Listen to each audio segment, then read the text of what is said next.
Test. Good? All right. Are you ready? All right. Hello, everyone. My name is Kat Sheridan. I'm the director for the Ohio Arts Council's Riffe Gallery, where we are right now. And we are going to be presented with the artwork and journey of Kristina Bogdanov. She is one of the artists that was selected for the 2019 Juried Biennial that's here in the gallery. It will be up until January 9th, so please come and have a look at it, or yes, come and have a look at it. That's the best thing to do in person. But so Kristina is actually a professor at Ohio Wesleyan. She's been there for about 12 years. And I don't want to steal any of your thunder, so I'm going to hand it directly to you, if that's all right. All right.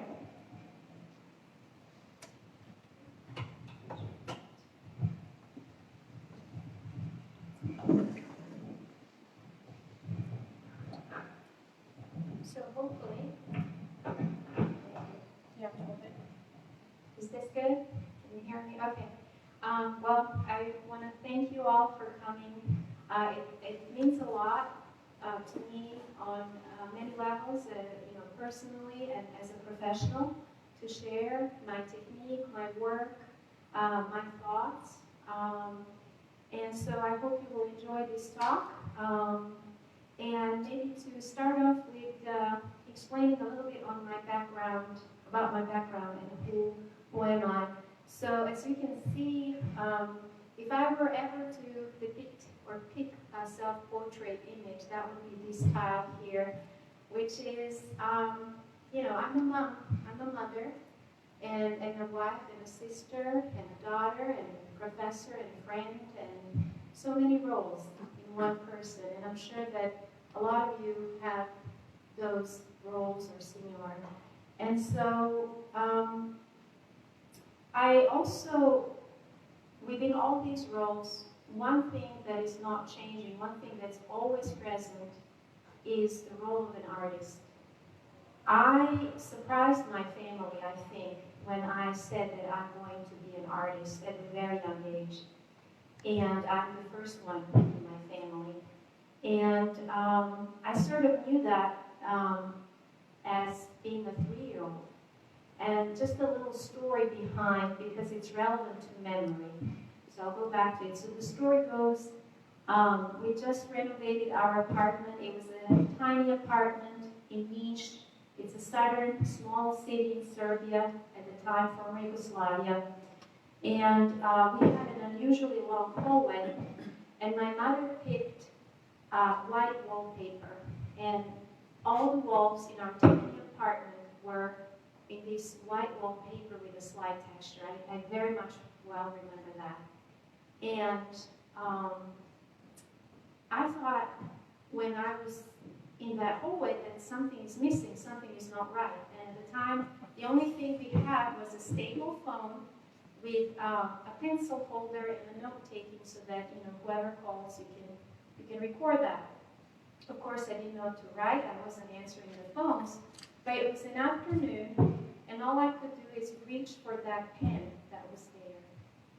And then it started. I started from the center of that wall and made a line to the left, and then went all the way around to the right, and then this landscape was happening. And I was so immersed that I didn't even hear my mom coming from the kitchen, and she screamed that she scared my father, who was taking a nap probably after work. And then he came along, and the two of them were just so stunned with what I've done. In my sense, I was surprised, but I thought, look at what I've done. I was proud of it. Well, I learned two things that day. One, art is not always appreciated, because I got really, really reprimanded for doing this. But the funny thing is, my parents, we couldn't afford to do anything with that for another 3 or 4 years. So my family had to live with my example art. And interestingly, all the people that came to visit, neighbors for coffee or friends, everyone noticed, and they're like, oh, look at that, this is so nice. But my mom would always, oh, no, look what she's done. but they always thought it was nice, it was good. And I thought, you know what, no matter whatever thoughts there were, I knew by that response that it made that wall better. And that's what I always thought. As an artist in myself, there's this drive that I want to make things better. If nothing else, just on my own personal level, it makes me go and seek for the better. So with this memory, or the idea of the memory, memory is sort of the umbrella under which I construct and make my work. So another not changing or sort of always relevant fact to all the roles I carry in my life that I mentioned is the fact that, you know, this is not the country of my birth. So I'm an immigrant, and I came to the United States to pursue master's in arts, and I thought that was an amazing opportunity for me. It wasn't easy to be in that position, and it took a lot of luck and investment in every possible way you can imagine, and it certainly took a lot of hard work to sustain. And it was a transformative experience, and incredibly uplifting and elevating. My time in graduate school, I graduated at the University of Kentucky, was the most, as I say, transformative time for me. And within that time, I became a mother. I had my first child born here. And so these ideas of identity, and again, who am I, within the roles, within the culture, you know, I had no previous experience about the United States. My very first experience is Lexington, Kentucky. And there was a lot of things to digest, a lot of things to process, a lot of things to learn.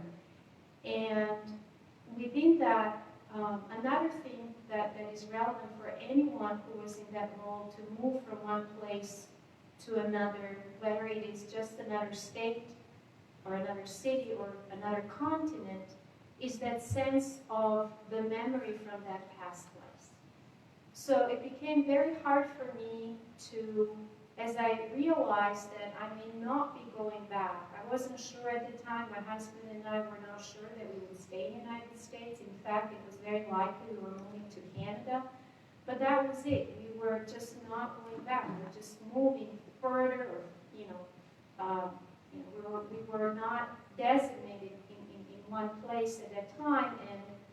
And so I started thinking, how will I be able to explain to my child, who am I? All the memories or all the knowings of her grandparents and the place where I come from, they were contained in photographs. So I asked my mother to send me, some photographs I did bring in my suitcase, but, they were starting to deteriorate, and it was kind of an interesting moment for me to start thinking about that, just in general, how we as humans record memory.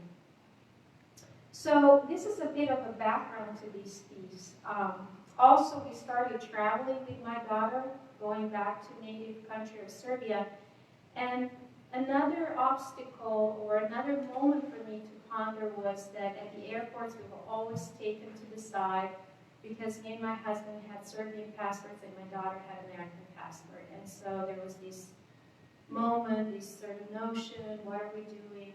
And just again questioning, who am I? Am I the mother of this child? And that's just so surreal. So I became invested in constructing this sort of DNA chain that is dedicated to my oldest daughter.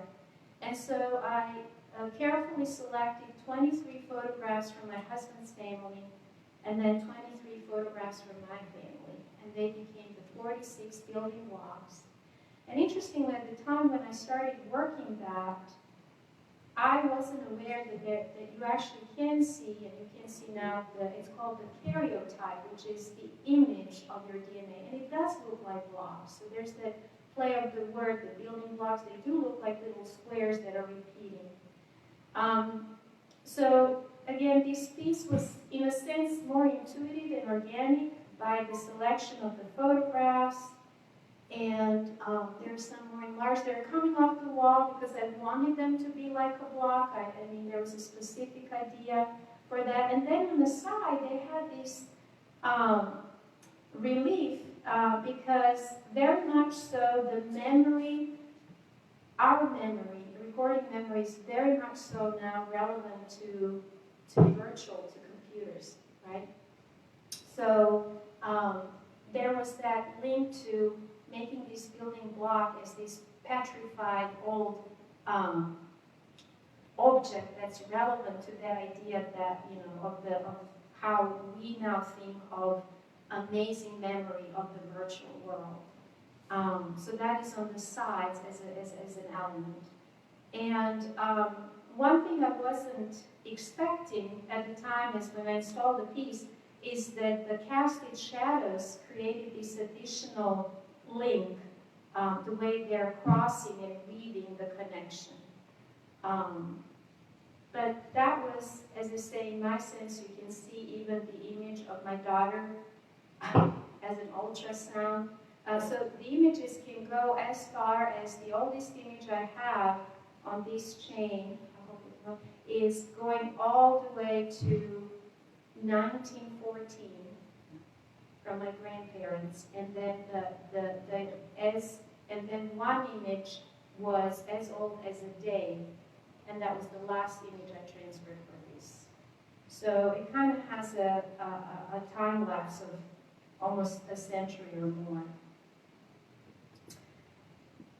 Again, in that attempt to make connection to who am I, how am I translating that idea to my child, we certainly are lucky now to have, again, with technology, ability to talk with our family on a daily basis through Skype, through other means that now there are even more. But at the time of creating this piece, I tackled these 6 hours different Skype conversations.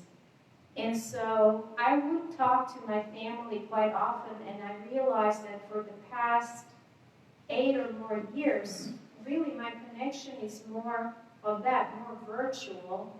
I don't travel as often as I would like to back there, so maybe once in 2 years, so kind of biannually traveling. But you know, we feel like we're still connected because we have that online interaction. And what was interesting to me is that we would exhaust our conversation soon, and then we would just sit silent, and I would just do things in the kitchen, and I have my screen, and my mom can see me, or she's just sitting there, and I'm just looking at her.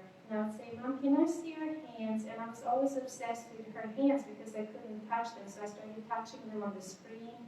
And then I started taking photos of those screens. Because again, I just needed to even longer sustain that memory, because once we say goodbyes, the screen is gone.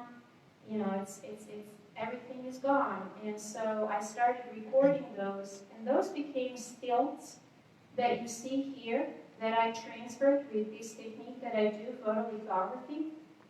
And I wanted to kind of communicate more of that idea of how things disappear. So I made a tank out of plexiglass, so transparent tank. And so these tiles were placed above red terracotta clay that wasn't fired. The tiles are porcelain, and that is fired. I filled the water in the tank, so the tiles were still very clear with the water. They were submersed in water. With time, the water activated the unfired red clay, so it started kind of covering.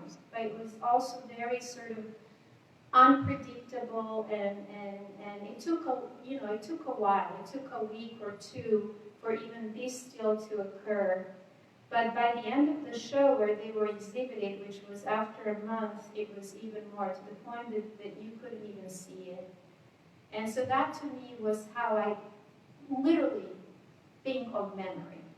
that there are things that are still always there, but it's just for whatever reasons, you know, they will get covered, and then whether they'll be uncovered or not, I mean, that's just something that we can, you know, think about or do or not.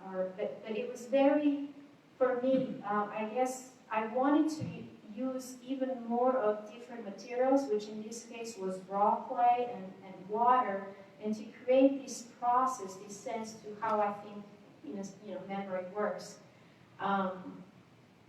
Memory is very relevant for me as an artist, as starting with that first very memory that I think I have, and you know, that idea to improve the wall in my apartment. But also as an artist, I teach drawing classes. When you're drawing, I draw from life, you're basically drawing from your memory, from something retrieved in your brain, something that you saw and you need to translate. So it's very, very relevant. And also it's very relevant for clay. Clay operates the way it does because it does have memory. It holds the shape because it has memory. Otherwise it wouldn't do that. And it is some property that is still kind of curious and intriguing about clay, but it exists. Any technology expert in you know, ceramic technologists would say, yeah, that material, yeah, it has memory. I also wanted to show you a few samples of the work that are happening parallel with my exploration of the image. So I sort of operate under a tripod of material, process, and then image. But it's always material and process that lead me, and then image is something that I'm intrigued because, as I say, there's that sense of memory. Speaking of something that's hidden, a hidden memory, there is certainly a part of my life that has a lot of that, and it's mostly tied to the 90s of the past century. So I am the generation that witnessed the Civil War, and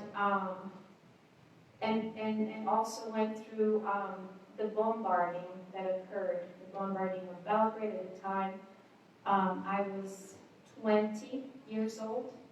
So those things do leave quite a bit of scars, and those are memories that I don't go back to, I don't want to go back to, but they do exist, and sometimes they do get pulled, especially when I would see occurrences in the world that just evoke them, and you know, you see some of the things happening in very recent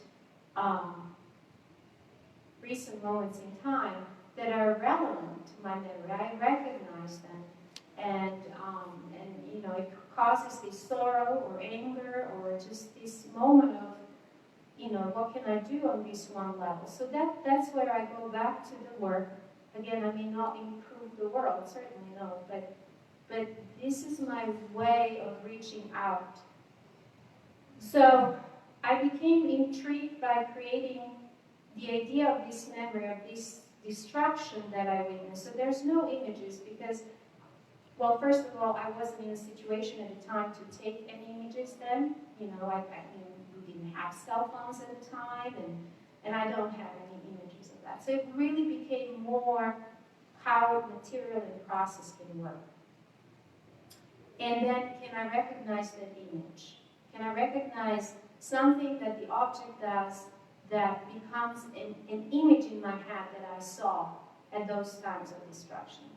And so these were kind of experimental in the sense that I really pushed my medium of clay, and I worked with metal mesh and armatures. And so another interesting fact about clay is that clay becomes stronger in fire. Everything else will disintegrate and fall apart. Absolutely everything else cannot exist such invasive environment as the fire, but clay does. Clay becomes stronger. So the metal armatures that I use that appear very strong in the initial stage of building are incredibly weak as the piece goes through the fire, and they collapse. So it is the clay that would catch them. to however possibly pinned. I had a lot of failures because there would be moments where the whole piece would just collapse. So these are some that sustained and that stayed and that survived. And that's exactly how, as I say, they were relevant to some images of buildings that looked like this after, as I say, the bombarding. But I also find a lot of other parallels to, like, maybe some ideas of the human quality that no matter what, that what can endure and what stays, it needs to stay, that is the human and that human quality. So to me, again, that's where there can be some kind of a full cycle. So these are still things that I work on because it's exhausting emotionally to kind of go through those, because they don't start from, as what I could in the simplest way say, happy memory. They don't evoke or ask you to think about something happy, but I still don't want them to be negative in a way. I actually want you to see that something survived and that something can be good, and it needs to be good, because that's just how it is. I always think of it at the end that it's the clay that survived. Clay that we think of it so fragile, just like as humans, but clay survives. And so that's something that I wanted to share, that, there's this other side of the work which helps me keep more tuned to when I'm selecting images. So my resource in terms of images and inspiration is my immediate family. And so I was, I had a second child, and interestingly enough, I honestly thought I had this motherhood role really well. Like, I got this. Well, not really. The second child is quite unique, different, of course, than the first, as we all are. And it just, again, it's always this process of learning and going through. You think it's the same, but it's not. And so I had to make this piece, which was the first time when I'm not building the blocks. These are really just the tiles that carry the image, just different moments of my daughter that I find so incredibly extroverted to me. I think I'm an introverted extrovert. So as a professor, like I have my spiel. I'll go even in here. I love to share, but to a point. Like, I don't even use a lot of any social media, even though I take so many images. I mean, that's another puzzling thing for my family and friends back in Europe. They're like, why aren't you posting anything? I don't know. It's just I can't make myself do that. But they end up in my work, and so that's I'm thinking. I'm just using them as sentences to create something. So most of the poses are from her activeness as a child, and just trying to evoke that idea of she loves to pose. She's very intrigued by the gadget of the phone. She can't wait until she gets her own. She of course has some fake ones. So it's just kind of in a new moment that I'm processing, and so the title was all about Sophia, and it kept growing. It's like a growing piece. I hope that in some future it will be a whole wall of this imagery dedicated to her, with images that you could relate to, you could recognize in your own spiel of photographs. And then, I am an object maker, so a lot of times I do find a connection between the image and potentially an object. And interestingly, for my older daughter, I created a set of combs, the hair combs, where I would use her image. And they were really more metaphorical combs, or an idea. and again, exploring the blend of an image and an object.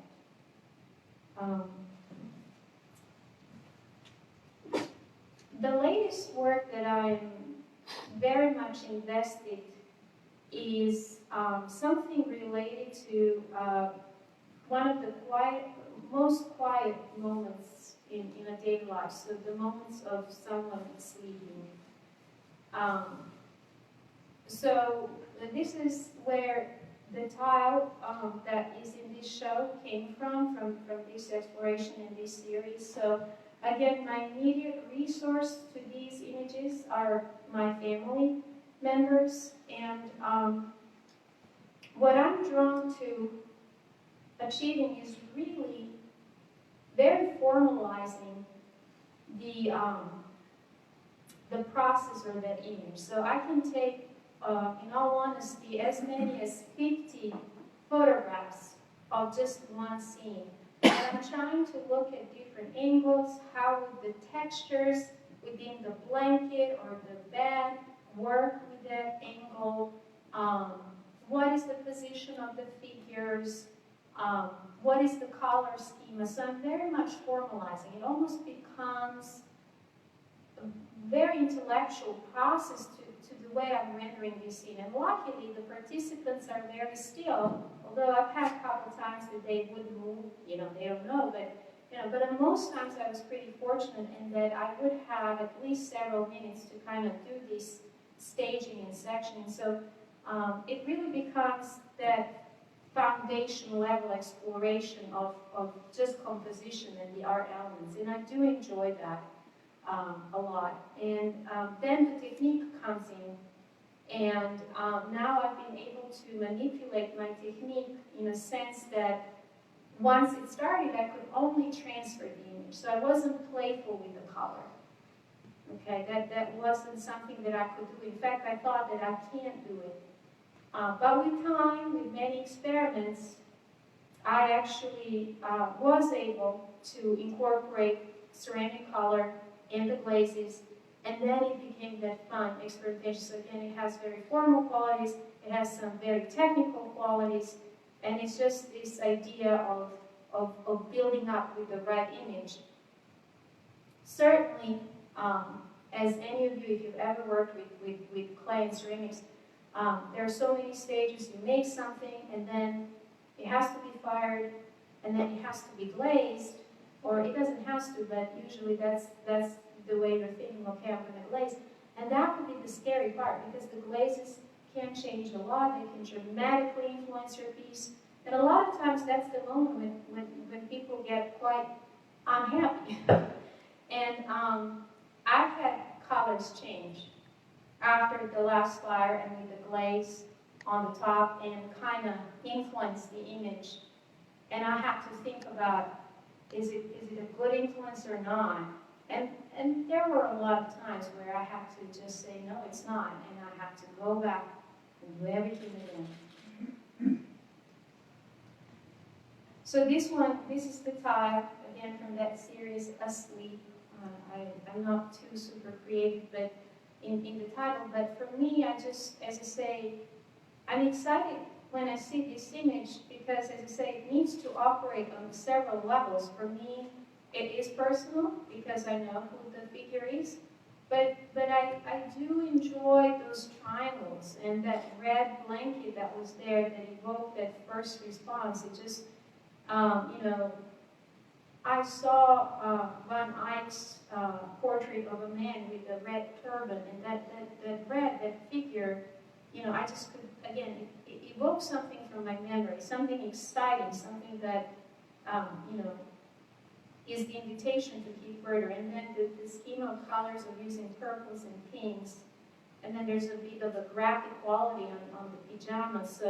So the texture of the hair fusing with the background. So all those qualities become, as I say, exciting, where I think that's where I'm seeking in my images. So not to be this super arrogant person kind of exposing, something very personal. There's always personal, because it has to be meaningful for me to do it, but I always hope there's enough of other qualities, other inviting elements that someone would connect to this and would want to think of, this and that.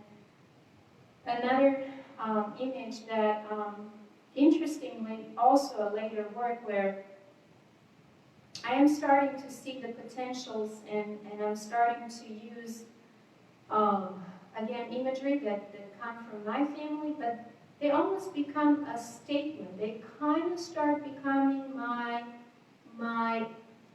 echo, my voice, my criticism to some of the things happening. So I love this image because it is a bit precarious to what she's, these are basically not supposed to be used this way, or supposed to hang from your hands, from your arms, but as I say, my daughter, pretty,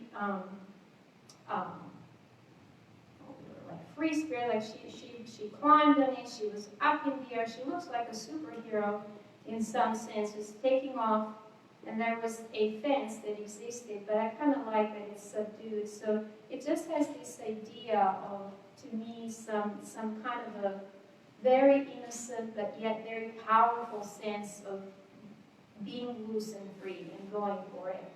That we as adults, I feel as adults, I get restrained and sometimes not capable to fully. And so that was kind of, for me, that moment, or why this particular piece occurred. This is, I would say, maybe the very last image in the collection of images that I've been working on. And you can see another transformation, or not transformation, but another idea, I guess would be the word, yes, another idea that I'm trying to pursue. So these tiles, I'm not sure if it's, maybe, I don't want to generalize, but there is this moment where I would say everyone working in art would like to change the scale. And there's something very exciting if you can go larger in scale. For some formats or processes or mediums, that can be somewhat easier, and for some it's really hard. So for ceramicists, it's a challenge because, think of just transporting something that is, even though survived the firing, yes, it's strong, but it still remains that fragility, so it's fragile. So that's kind of tricky. And I also, maybe this is something that reveals my origins from Balkans. I'm incredibly stubborn, and I do not want to depend on anyone. And so if I can't move my piece on my own, I am not going to make it. I do not expect help. I'm, hardworking. I'll do whatever it takes, but it has to be mostly me. So even though it seems pretty straightforward, it actually took me a while to figure out that I can enlarge the image so that it grows into a more imposing scale, to be monumental to the fact that this is about 5 feet tall. So it's about the size of my daughter from like last year. It was about, no, she was way smaller, sorry. So she's maybe getting now to be that height. But that's pretty big for ceramics. But it's in units, right? So it's in units. And I chose this image. I'm, hopeful that it gave you some time. It's not super obvious, but you can see there's a scene. It's a staged, again, image. Something of a box, a shirt with a specific lettering that, eventually you kind of read, but there's no head. And then there's this funky moment of a dress-up, which is so typical for Halloween, these sort of sandals with some striped socks. And again, this image came from,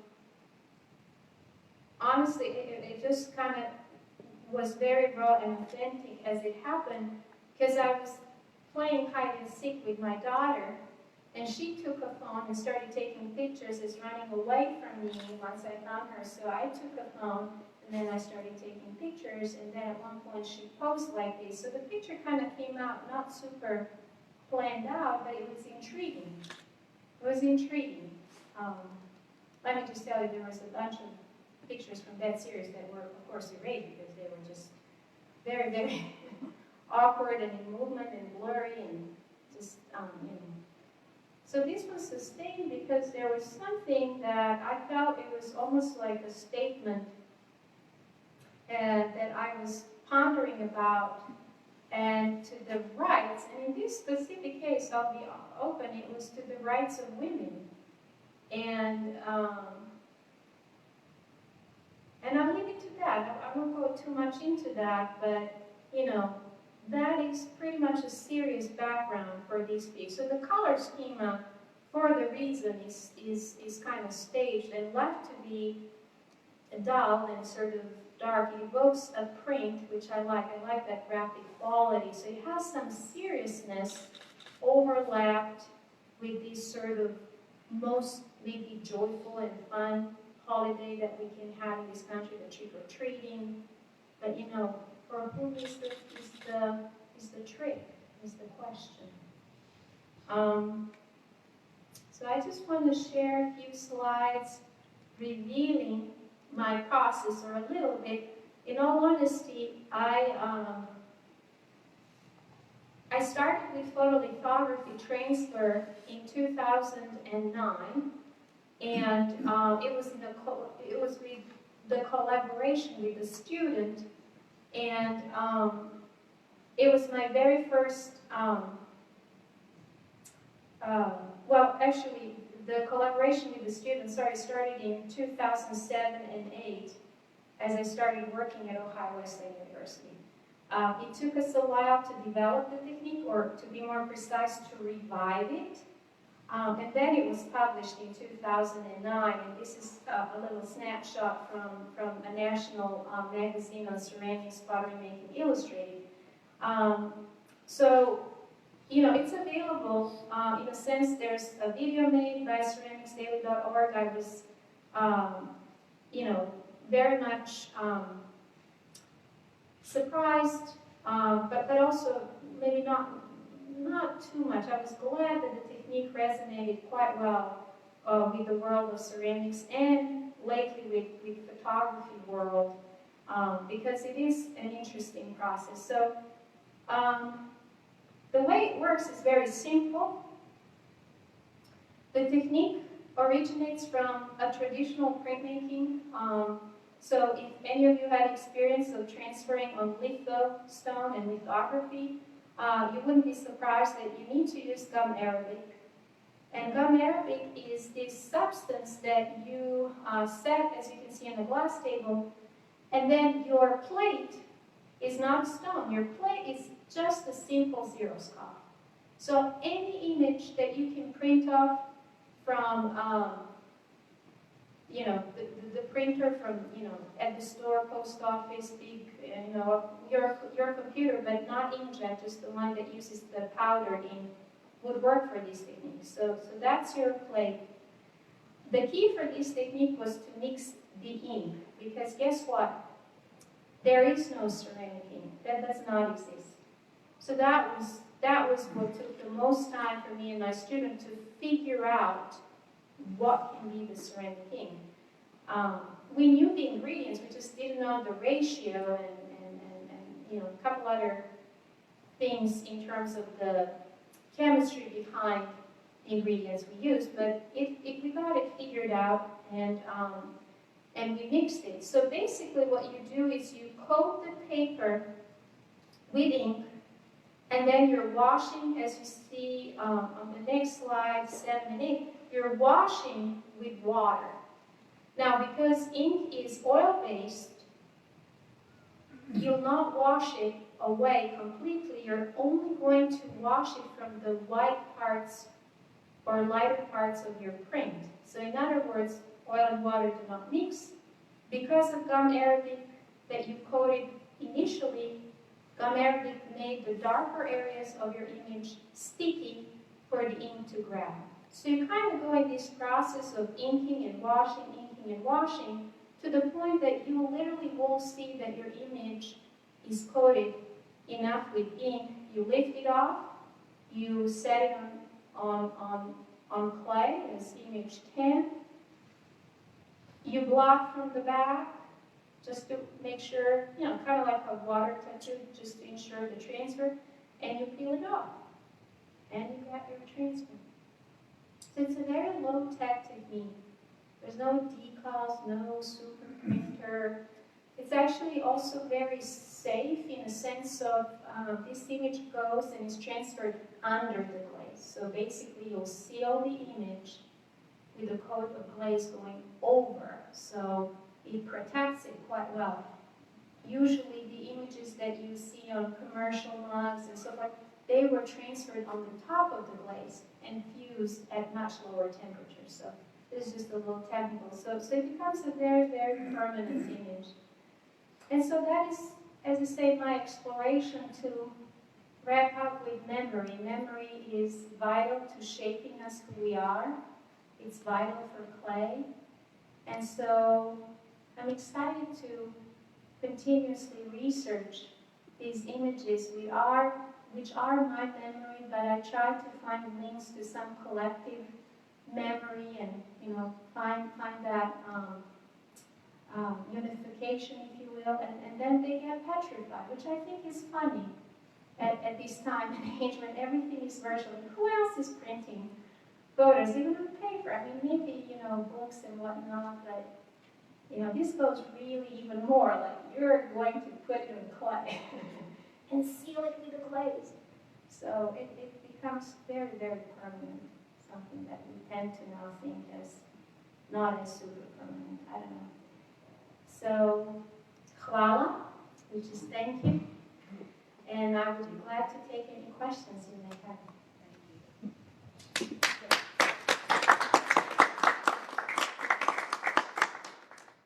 Did you ever do anything with the papers you have left from doing the?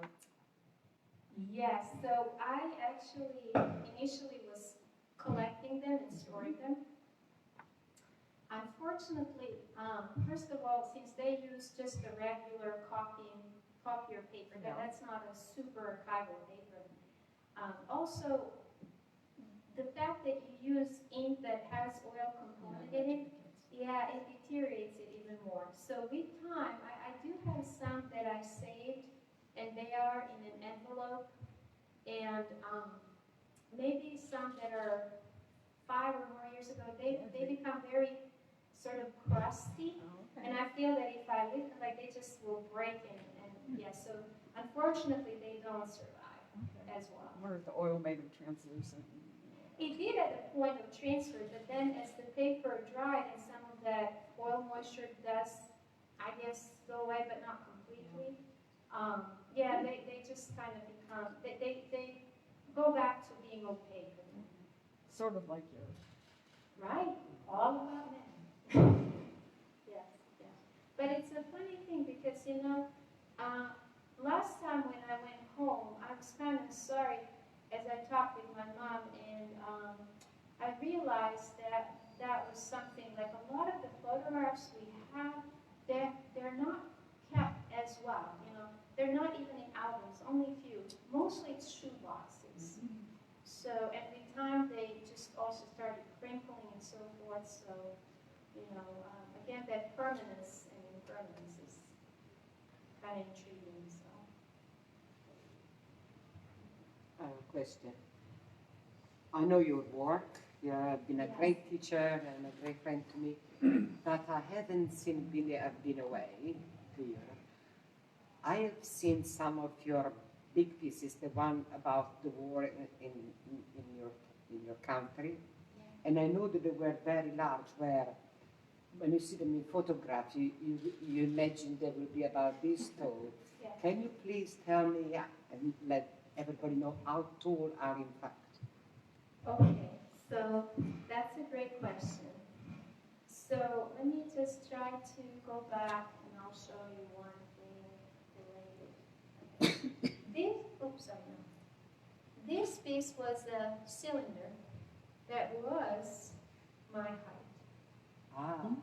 See, I And imagine. in the firing, As I say, the metal gives away, and it just broke and collapsed.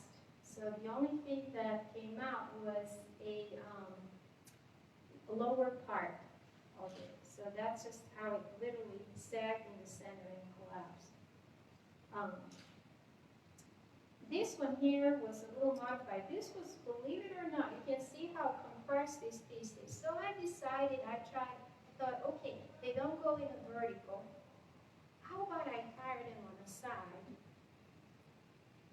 They just went, oh. So, and they also broke quite a bit even on the side. So this was one component. This is a bit large for ceramics. This is about 3 feet. So it's not a small piece. Yes, I'm sorry, I forgot to say something on the sides. But yes, there was a lot of those larger ones that just sort of collapsed. But I did come with some knowledge or experience that I know now what is the temperature where the metal, like that's the peak for the metals. So with that knowing now, I do hope to revisit, but just kind of finding the time, as I say, because it's something that is pulling out a lot of energy, and again, as someone who in the roles of a mother and a teacher, you need to keep that enthusiasm and sort of, be there with people. It takes a lot from me, so I can't do it too much. So you had mentioned in one of the pieces that these are tiles to you. So it's interesting that you call them tiles. One, because they come off of the wall about 1.5 inches, sometimes more. Yeah. So that plays more into sculpture. Yeah. So I would love to hear you speak more about that. And then additionally, those that have worked in ceramics know this. Those that have not, ceramics is unforgiving, and you get humbled by it regularly. The fact that you are, it seems, just critically interested in experimentation and pushing past, like not developing a process to then settle into that process, but developing a process to then develop more processes, then to develop more processes. Can you talk about a little bit, I understand the length of memory for ceramics, but what drew you to ceramics to begin with? Okay, that's a great question, and there's a couple of things I hope not to forget to answer. So, yes, the idea of a tile, yeah, that's a good moment for me, because I didn't show you this presentation. I probably could have, but initially, as I came to the United States and in graduate school, my graduate work started exploring connection of, again, recording and memory. So just the fact of, at the time, being in classes and reading way more literature than I could in my native language. William T. Young Library in Lexington, my favorite place, the whole building is a library. That was so novel for me. And any and every book you can imagine. So I started reading more about the ancient world, and there's certainly a connection of Mesopotamians who recorded their whole civilization using tiles and using clay. So for me, that certainly became an important thread. And from there, because they use clay tablets, and I kind of adopted that. And then very quickly, this is funny, the actual tablets came out, right? Because my grad school, I was there 2003, 4, 5, and then the tablets came out, and I thought that was also funny. Of course, no accidents, and why they're titled the tablets, and you're using this as your record of everything. So, certainly those play significant roles. So they became tiles or tablets. I kind of went between those two words. To the point that you may even hear me, especially this latest work like that, and these things where I, as I say, I explore them, and very much the idea of the art elements, like that formal moment that's so relevant when we look at the works from the past. Like I can call them clay frequencies. You know, they become a canvas for me. So they can metamorphosize. They become that's why I really wanted you to have that as an idea, like who am I? All the roles I carry, it's me, but there are certain things that are always constant, and then some that are sort of intertwined and they kind of layer, and maybe are some more opaque and some become more transparent, and but that's where the work itself also reveals itself to me based on the role that I put upon it. The experimentation, that's a wonderful question, because yes, ceramics, yes, it takes a while to master several things, starting from first making the work and then finishing it, and then firing process is relatable to that finish. And so a lot of things to kind of keep in mind. I'm very fortunate that I am teaching and that I have an ability to actually do experimentation.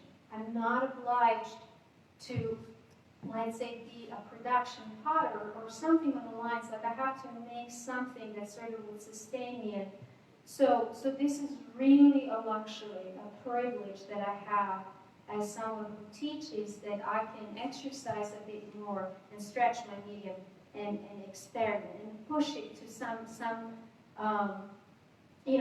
as I'm sure some artists are like, everything that I've learned, I'm going to scramble and I'm going to do the opposite, and let's see, and then figure things out. So, so that's where, I mean, it's good. It's a learning process that I'm capable to do. And specifically with the transfer, that's, even though, as I say, once figured out how to do it, although, as I say, my student and I just revived it. There's an artist in England by the name Paul Scott who was transferring with a similar method, and then we credited also an artist by the name Don Santos from California, from an art institute in San Francisco, who also did some initial works, and basically those two were the leads that this can be done. But that was just it. There was nothing more that you could dig out anywhere that, like, they didn't necessarily show and share, like, what was the Constitution? How did this work? So we were kind of maybe the first that were more open and, and kind of shared the process. And then I've been connected. A lot of people still reach out to me. Since there was this video that the now called Ceramics Art Network has made some years ago. So a lot of people from around the world, a lot from Latin America, they're intrigued and are using it. So I try to, help out, I keep in touch, but it's really that moment of transfer. What I'm really excited is the ability now to add color. I feel I'm still the only one that is doing that, because it took me about 10 years to actually figure out how, again, to do it. Because there are some technical things you gotta worry about or think about, but it certainly can be done. So I'm hopeful that is maybe my next stage as I go more with my work to, as an educator, well, first and foremost as an educator, because as you say, that's what brought me to this country. I owe everything to the education, and I think it's crucial for humans. That's the key to everything, is to educate, to work on yourself. So for me, I'm not to keep this as a secret so that I'm exclusive. It's a technique. There's room for everyone to use it in their own way. So I do hope to kind of, in the next stage, be able to, just like I did a good number of workshops for the technique of just the transfer, the next stage would be just, hey, this is how this actually also can now develop further. We have a couple questions from the live video. Okay. So you talked about kind of your journey as an educator, and someone here commented kind of all the classes that you teach at Ohio Wesleyan. Yeah. I guess could you share that with the group here, Sure. and then maybe what kind of similar to what you just touched on, what you hope maybe your students take away from your classes? It's a wide range of things. Yeah. Okay, great, thank you. So yeah, also maybe you noticed a lot of my images involve figure. So I always respond to humans, no questions there. And I do teach figure drawing. So I teach drawing classes, figure drawing, foundation in 3D design and ceramics. And I hope my students understand that fluidity within the mediums, because even now, we're so beautifully diverse and different, and it's something to celebrate and also understand. And I think that through art, that's the best example. So not keeping the barriers of, oh no, you can't do this because this is da-da-da. I don't see it that way. I think working in clay informed my drawing. We just recently had a session with my students in ceramics where we modulated from figure, from light. And it's the best method where it would improve your understanding of the form, and that the form has form or little forms on the top, and what are the planes, basically? What are the planes? When you use that word, it's like, what does she mean by that? And that's exactly that. It becomes very experience-based. And those are the most valuable things you can get, is like something through your own experience. Did you have another question? No, that was all kind of wrapped into one. So. Anybody else have any additional questions? So I'm going to come up and just kind of close out with you.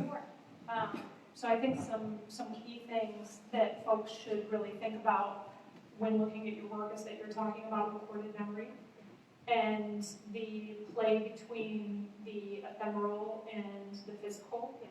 And that you can push that into a variety of concepts. And there's something really beautiful about that. And I love that you're playing with history as well. So, in ancient techniques bridged with cutting edge techniques. Just what we're doing right now. Yeah. Really, really lovely. So, a big thank you to you for joining us. And again, this is the 2019 Juried Biennial here at the Riffe Gallery, and it will be open until January 9th. And thank you again, Kristina. Where will people see your work next? Right. So there will be an upcoming, also biennial exhibition of Ohio Wesleyan Fine Art faculty. It will be at Ross Museum in Delaware, Ohio. It will start on the 25th of February, and it will run until April 6th. So upcoming in spring. And then your website. Yes, my website is KristinaBogdanov.com. I do have hyphenated my husband because, again, I would like to maybe finish with that. I owe my partner everything, my inspiration, my support. I wouldn't be able to do this had he not been so willing to take a big part in raising our children. So it's Illich at the end, but if you just Google Kristina Bogdanov, or even if you Google photolithography, I will pop up. Thank you again. Thank you.